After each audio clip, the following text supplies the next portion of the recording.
Marami nga ngayon ang nag-admire kay Kim Chu, kahit nga ang mga sikat na mga influencer at kilalang mga artista ay ina-admire nila itong si Kimi, mabait at hindi daw ito plastic, talagang totoong tao daw ito, lalong-lalo na sa kanyang pamilya at mga fans, talagang binibigyan ni Kimi ng value ang lahat ng mga mahal niya sa buhay, at kasama na nga ang kanyang mga fans.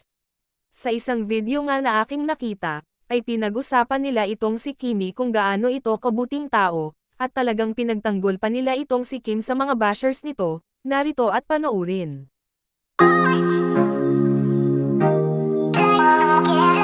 Marami na si Miss Kim Chu. Oy, Mm. alam mo, may nabasa ako, di ba? Nabasa natin sa isang post, no? Na ito si Kim Chu admitted that she didn't finish college. Hindi siya nakapatapos sa pag-aaral. Pero sabi niya, ang pinakamaganda naman nangyari sa kanyang buhay ay yung mga kapatid niya ay nakapagtapos. Alam ko na yan eh. Many years ago, she joined PBB, di ba? Naalala mo? Doon siya nag-umpisa. Oo, she came from Cebu. She comes from, Very lang. petite, very Simpleng simple. pamilya. And a simple girl. Oo. Simple pamilya at saka alam ko Nangarap. needed some financial support and she made it. Talaga she worked so hard. Kung ano man narating niya ngayon ay talagang pinaghirapan niya yan. Sa PBB pa lang na minahal na talaga siya ng masang Pilipino. Kaya siya yung nanalo as the princess for the Pinoy Big Brother doon sa panahon niya. Oo, tapos talagang nagtrabaho siya at saka tuloy-tuloy ang kanyang karera hanggang sa if you don't want to go out, lalo pandemic, talagang naging karakter siya, naging novelty item. Naging kanta pa yun. Pero nakaipon yung bata, talagang naghirap, talagang nag-enjoy, tsaka sumikat. At totoo yun, alam ko tinulungan niya yung mga kapatid niya na makapag-aral. What a beautiful sister, no, in her.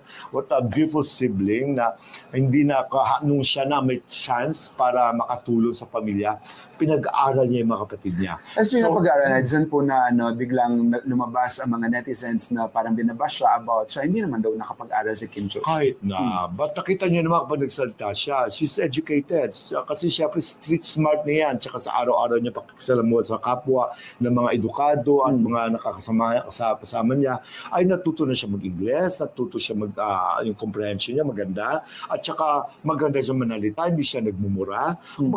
Maganda ang kanyang naging values. I don't see anything wrong.